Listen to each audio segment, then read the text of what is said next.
وسیلے سے مراد اعمال صالحہ ہیں، اچھے اعمال کے وسیلے سے اللہ کی قربت پالو۔ ظاہر ہے نیک عمل کرو گے تو اللہ کی قربت حاصل ہو۔ فرمایا کہ بندے پر جو میں نے فرض کیا ہے ان فرائض کی ادائیگی کے بعد جب وہ نوافل ادا کرتا ہے، جو میں نے اس کو لازم اس پر کیا ہے وہ تو پورا کرتا ہی کرتا ہے، لیکن اس کے علاوہ بھی وہ نوافل ادا کرتا ہے تو وہ بندہ پھر میرا مقرب ہو جاتا ہے۔ اور جب وہ میرا بندہ میرا مقرب ہو جاتا ہے تو میں اس کی آنکھیں بن جاتا ہوں جس سے وہ دیکھتا ہے، اس کے کان بن جاتا ہوں جس سے وہ سنتا ہے۔ اللہ اکبر۔ تو اللہ اس کے اندر خاص طاقتیں پیدا فرما دیتا۔ تو کثرت نوافل، اعمال صالحہ، یہ وہ چیزیں ہیں کہ جن کے ذریعے اللہ کی قربت حاصل کی جا سکتی ہے۔ بنی اسرائیل میں 3 لوگ پھنس گئے تھے غار میں، تفصیل موجود ہے کتب احادیث میں، اور بارش کی شدت تھی، تیز آندھی تھی، تو وہ بچنے کے لیے غار میں پناہ لینے کے لیے داخل ہوئے تو اوپر سے کوئی بہت بڑا بھاری پتھر آ کے غار کے دروازے کے آگے ٹک گیا۔ روشنی بھی بند ہو گئی، ہوا بھی بند ہو گئی، تو سانسیں بھی مشکل سے چل رہی تھی۔ تو انہوں نے کہا کہ اس مشکل ویلے میں اپنے اعمال کے وسیلے سے اللہ سے دعا مانگو۔ تو ایک نے کہا کہ میرے مالک، میں اپنے ماں باپ کے لیے جب باہر سے بکریاں لے کے جاتا تھا تو سب سے پہلے دودھ دھو کے ان کو پیش کرتا تھا، پھر اپنے بچوں کو دیتا تھا۔ اور ایک دن میں آیا اور دودھ دھو کے ان کے سرہانے کھڑا ہوا اور وہ سو چکے تھے، اور میرے بچے اور میری بیوی وہ بھوک سے تڑپ رہے تھے، لیکن میں اپنے اس طریق کو چھوڑنا نہیں چاہتا تھا، اور وہ سو گئے اور میں سحری تک اپنے باپ اور اپنی ماں کے سرہانے کھڑا رہا۔ جب سحری کا وقت ہوا تو ان کی آنکھ کھلی تو انہوں نے مجھے دیکھا تو بہت دعائیں دی اور وہ دودھ نوش جان کیا۔ میرا یہ عمل اگر تجھے قبول ہے تو اس پتھر کو ہٹا دے۔ تو پتھر تھوڑا سا ہٹ گیا اور ہوا آنے لگی اور سانس چلنے لگی۔ دوسرے نے کہا، اللہ، میں اپنے چچا کی بیٹی سے بری نیت کے ساتھ اس پہ قابو پا لیا تھا، یا کوئی اور خاتون تھی اور وہ مجبور تھی، اور جب میں بالکل اس بات پہ تیار تھا کہ میں اس کی آبرو ریزی کر دوں تو اس نے مجھے کہا اللہ سے ڈر، تو محض تیرے سے ڈر کے میں نے اس کو چھوڑ دیا اور اس کی ضرورت بھی پوری کر دی، اور اگر یہ تیری رضا کے لیے عمل ہے اور تجھے قبول ہے تو اس پتھر کو ہٹا دے۔ تو پتھر اور سرک گیا لیکن ابھی نکلنے کا راستہ نہیں تھا۔ تیسرے نے کہا کہ مالک، میں کوئی کام کروا رہا تھا تو ایک مزدور کسی وجہ سے چلا گیا اور اس کی مزدوری میرے پاس رہ گئی۔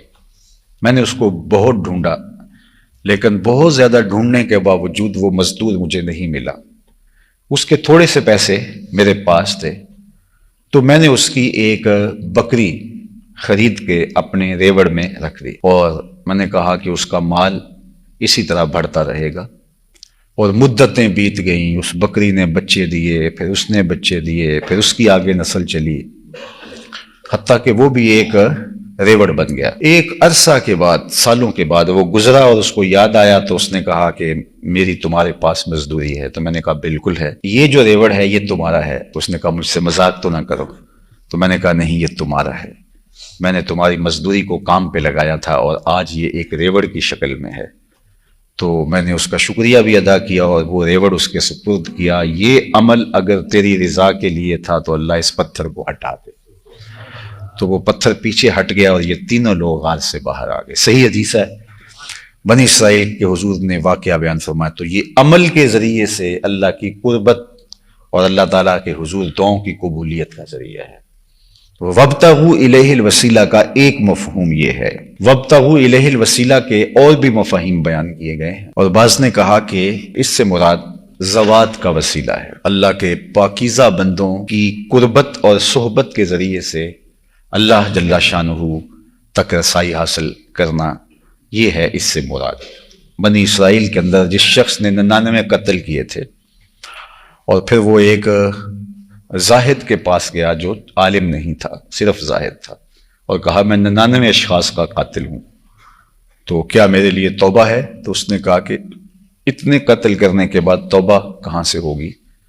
تو جب وہ مایوس ہو گیا تو اس نے اس کی گردن اتار دی۔ جب میں نے بخشا ہی نہیں جانا تو پھر 99 کیا اور 100 کیا؟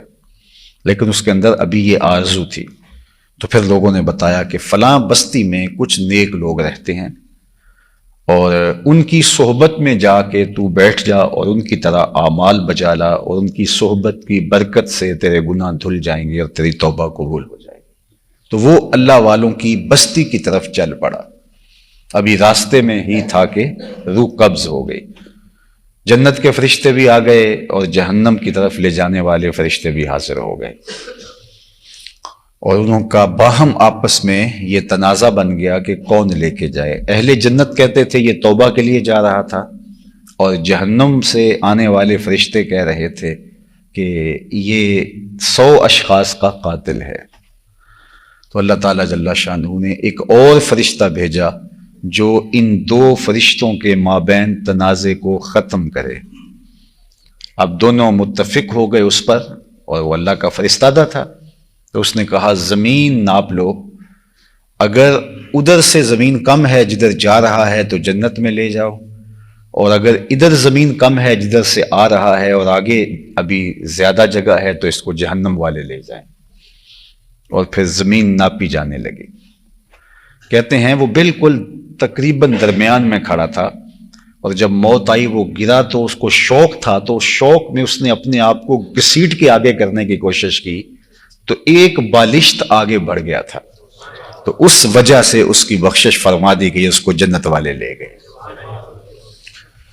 تو یہ صحیح حدیث ہے، اللہ تعالیٰ بھیجتا ہی ان فرشتوں کو جن کا وہ ہے، لیکن جنت والے بھی آ گئے، جہنم والے بھی آ گئے، فرشتہ فیصلہ کرنے آ گیا۔ یہ سب اہتمام کیوں تھا؟